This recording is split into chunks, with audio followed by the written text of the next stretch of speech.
When you grow up, your heart dies. That's a very fatalistic outlook to have, but I understand why Allison would say something like this, because the transition from childhood to adulthood can beat the heck out of you. But I don't think the heart goes completely cold like Allison says here. Now you might be thinking, what the heck does any of this have to do with SpaceCamp? Well, as it turned out, a whole lot actually, because I think SpaceCamp is, in a roundabout way, about your inner child. Sounds crazy, I know. I mean, it's just space camp. But stick with me here. Okay, so in a nutshell, SpaceCamp is about a group of kids and one adult from SpaceCamp who go to space. Sure, there's the love, the adventure, the rockets, but is that really all? So to get down to it, let me start you off with a question. Do you remember how SpaceCamp starts? I mean, really think about it. I'm willing to bet that a lot of you think that it starts right here.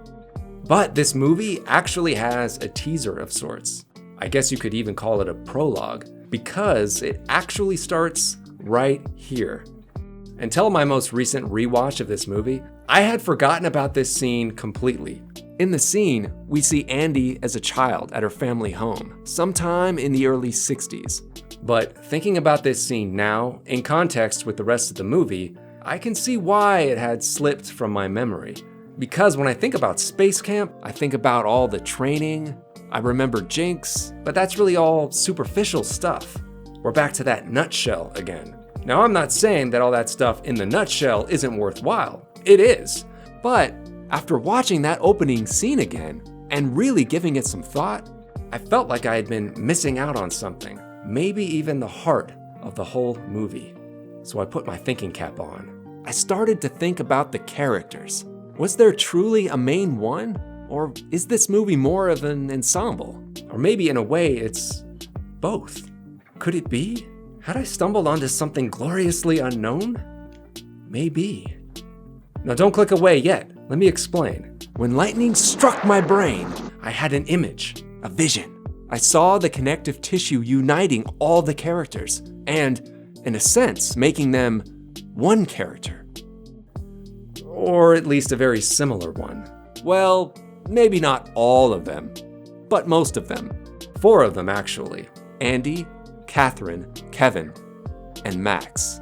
Now, the other characters have their place in the story too, but these are the ones I found were letting me peek behind that proverbial curtain.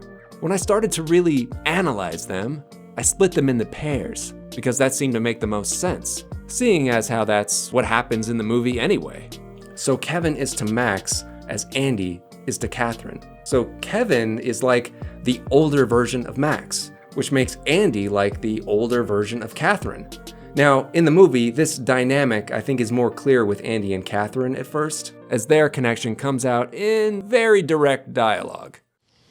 The first time I met you, I saw it in your eyes. It was like looking in a mirror. There's no room for mistakes. Every I dotted, every T crossed. That's the way I learned it. That's the way you'll learn it. So, Andie can see in Kathryn what she could see in herself when she was that age. Very ambitious, a real go-getter, but naive. And Andie sure as heck makes sure to drill this into her throughout the movie, kindly or not. Because Andie has an overwhelming and overbearing complex, which comes out in the scene when she finds out she wasn't chosen for the next shuttle mission. Do you remember that bit? Thanks. Hi, darling. I'm not going up. Yeah, I heard. I can't believe it. They chose Eddie Miller instead of me. He gets airsick in cars. That's why I married you instead of Eddie Miller. I thought for sure I was getting up there this time. I think, in her mind, the reason she wasn't picked for the shuttle mission was because she wasn't good enough, because she didn't work hard enough, because her ambition got ahead of her abilities. And so, in a way, if she fixes Kathryn, she'll be fixing herself. But if she can't fix Kathryn now before it's too late, the same thing will happen to her, and she'll miss her chance when the time comes. Now, that part of the story I think you're familiar with, but the other part is a little more hidden, So stick with me here, because this next part gets really interesting. Because there's a parallel to this conflict, and it's between Kevin and Max. And it shows especially when Kevin gets angry with Max. That scene sticks out more to me in memory and on analysis, simply because of the raw emotion involved. I'm not Han Solo, okay? And you're not Luke Skywalker. There's no Empire, and there's no Force, and there's no dark side, okay? You're just an ordinary kid, and so am I, and maybe nobody ever lives happily ever after, all right? Kevin tears into Max and doesn't hold anything back. He's like a hammer almost, shattering Max's dreams into oblivion. And honestly, it looks like Max is about to cry.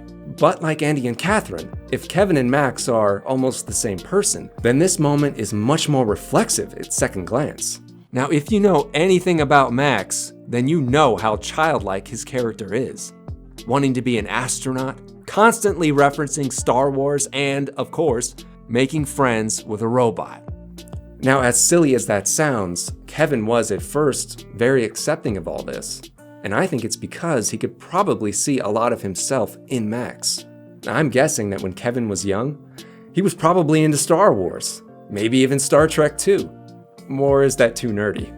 But that reflection becomes all too much when Kevin comes under pressure and his facade cracks. He lets out all his anger onto Max. So he's basically berating himself in this moment for ever letting himself be anything but the cynical person he has become, and for ever allowing himself to believe that dreams can come true. Now, this is something that makes much more sense when you take into account the scene just before this one. This scene, which I remembered, but kind of just dismissed when I was younger because it was a kissing scene, actually contains a lot of important character building information. Because Kevin lets Kathryn in on a little secret. It's just that, I don't know. I just don't care, I guess. Yeah, it's just that it's easier to say you don't care than it is to try and then fail. I think like Andie, Kevin has become a little jaded because life hasn't worked out exactly as he thought it would. So he pushes back at life, hardening his heart. Which brings to mind another moment, a smaller moment that my younger self had forgotten about, but my older self caught. Do you remember when Kevin first met Andie's husband, Zach? Listen to what Kevin says. You want SpaceCamp? No. My father wants SpaceCamp, but I want my head examined. But it was worth it for the car, don't you think? Yeah, well, let's hope so. Did you catch that? It was fast, but let's hear it again. You want SpaceCamp? No. My father wants SpaceCamp, but I want my head examined. But it was worth it for the car, don't you think? Yeah, well, let's hope so. So his dad bought him off with a Jeep so he could send him away. And Kevin mentioned getting a head exam? It's almost as if Kevin doesn't want to admit that he has troubles, so he hides it with sarcasm. And probably because of that, Kevin doesn't have the interest for SpaceCamp that Max does. That childlike wonder that Max still has, you can see it in Kathryn too. Right here in this scene. The way she looks up at the stars. It looks familiar, doesn't it? So where it all led me, what I think this movie was trying to tell me about your present self, your younger self, cynicism, self-doubt, and that inner child, it all culminated here. That moment when Kathryn is trying to land the shuttle. Kathryn, listen to me. We talked about when it would be your turn. This is it. Do you copy? I copy. And so, together, they're able to recognize the moment when it comes. It's their turn. Something Andie was afraid of losing again. And like Kevin suggested, all Kathryn had to do was let go. It seems to me that if you just eased up on the thing, you could handle it. You know, you're just trying too hard. Just like Andie needed to do.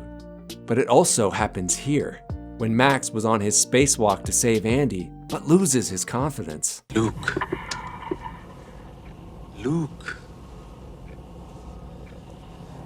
Use the Force, Luke. Stretch out your feelings. The Force is always with you. In that moment, Kevin remembers what inspires Max. And I think, in a way, what used to inspire him too. He gives Max the confidence he needs to keep going. He didn't pawn him off, as maybe his father would, as his father eventually did. But now, Kevin can change that. So he does. And so can we. So maybe now, when we hear that voice inside of ourselves, I think it's our younger selves telling our older selves that it's still okay to dream. That looking up to the sky in wonder is like reaching to infinity and finding your heart on the other side. So you have to protect it, like Kevin protected Max. And you have to encourage it, like Andie encouraged Kathryn. That's what keeps it warm. That's what keeps it alive. When you grow up, your heart doesn't go cold like Allison thinks. That's why it's so important to never stop reaching, which takes us all the way back to the beginning of our younger selves looking up at the stars. So we don't forget to remember what it's like when we look back and when we look up. And so the dreamer can keep dreaming. I'm Adam Lee. Thanks for watching.